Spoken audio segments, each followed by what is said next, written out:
An election is a formal decision-making process by which a population chooses an individual to hold public office.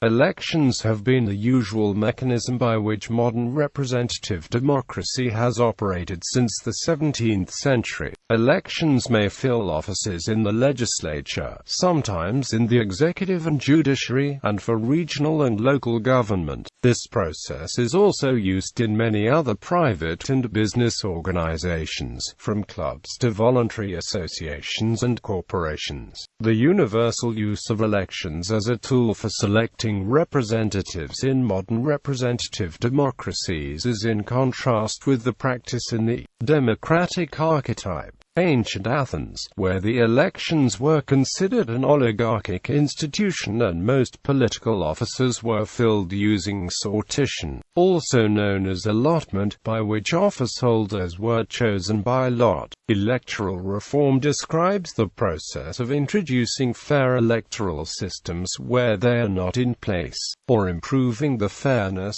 or effectiveness of existing systems.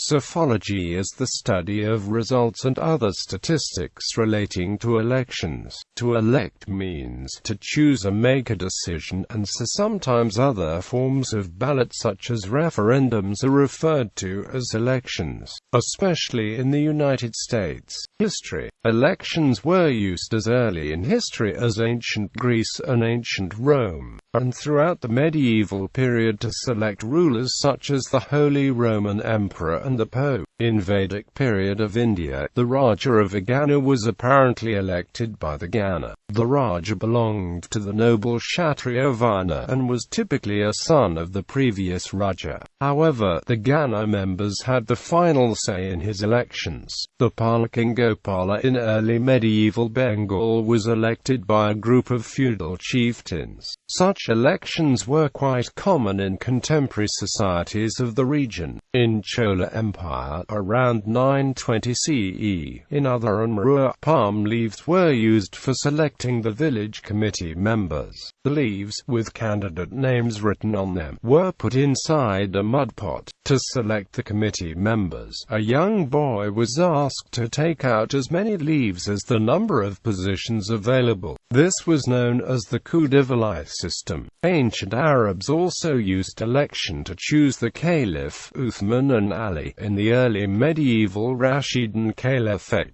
The modern election, which consists of public elections of government officials, didn't emerge until the beginning of the 17th century, when the idea of representative government took hold in North America and Europe. Questions of suffrage, especially suffrage for minority groups, have dominated the history of elections. Males, the dominant cultural group in North America and Europe, often dominated the electorate and continue to do so in many countries. Early elections in countries such as the United Kingdom and the United States were dominated by landed or ruling class males. However, by 1920 all Western European and North American democracies had universal adult male suffrage, and many countries began to consider women's suffrage. Despite legally mandated universal suffrage for adult males, political barriers were sometimes erected to prevent fair access to elections. Characteristics. Suffrage. The question of who may vote is a central issue in elections. The electorate does not generally include the entire population. For example, many countries prohibit those judged mentally incompetent from voting, and all jurisdictions require a minimum age for voting. Suffrage is typically only for citizens of the country, though further limits may be imposed. However, in the European Union, one can vote in municipal elections if one lives in the municipality and is an EU citizen. The nationality of the country of residence is not required. In some countries, voting is required by law. If an eligible voter does not cast a vote, he or she may be subject to punitive measures such as a define. Nomination. A representative democracy requires a procedure to govern nomination for political office. In many cases, nomination for office is mediated through pre-selection processes in organized political parties. Non-partisan systems tend to differ from partisan systems as concerns nominations. In a direct democracy, one type of non-partisan democracy, any eligible person can be nominated. In some non-partisan representative systems, no nominations take place at all, with voters free to choose any person at the time of voting, with some possible exceptions such as through a minimum age requirement in the jurisdiction. In such cases, it is not required that the members of the electorate be familiar with all of the eligible persons, though such systems may involve indirect elections at larger geographic levels to ensure that some first-hand familiarity among potential electees can exist at these levels.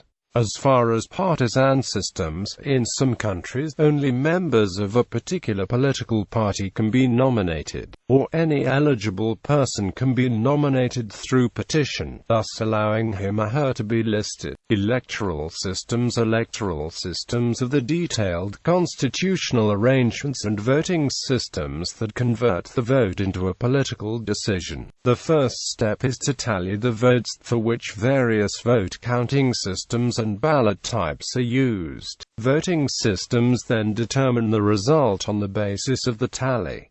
Most systems can be categorized as either proportional or majoritarian. Among the former, a party list proportional representation and additional member system. Among the latter, a first-past-the-post and absolute majority. Many countries have growing electoral reform movements, which advocate systems such as approval voting, single transferable vote, instant runoff voting, or a Condorcet method. These methods are also gaining popularity for lesser elections in some countries where more important elections still use more traditional counting methods. While openness and accountability are usually considered cornerstones of a democratic system, the act of casting a vote and the content of a voter's ballot are usually an important exception. The secret ballot is a relatively modern development, but it is now considered crucial in most free and fair elections, as it limits the effectiveness of intimidation. Scheduling. The nature of democracy is that elected officials are accountable to the people, and they must return to the voters at prescribed intervals to seek the mandate to continue in office. For that reason, most democratic constitutions provide that elections are held at fixed regular intervals. In the United States, elections are held between every 3 and 14 years in most states, with exceptions such as the U.S. House of Representatives, which stands for election every 2 years. There is a variety of schedules, for example presidents. The President of India is elected every 5 years, the President of Russia and the President of Finland every 6 years, the President of France every 5 years, President of the United States every 4 years. Predetermined or unfixed election dates have the advantage of fairness and color. However, they tend to greatly lengthen mornings, and make dissolving the legislature more problematic if the date should happen to fall at a time when dissolution is inconvenient. Other states only set maximum time in office, and the executive decides exactly when within that limit it will not go to the polls. In practice, this means the government remains in power for close to its half-term, and choose an election date it calculates to be in its best interests. This calculation depends on a number of variables, such as its performance in opinion polls and the weight of its majority. Election campaigns. When elections are called, politicians and their supporters attempt to influence policy by competing directly for the votes of constituents in what are called campaigns. Supporters for a campaign can be either formally organized or loosely affiliated, and frequently utilize campaign advertising. It is common for political scientists to attempt to predict elections via political forecasting methods.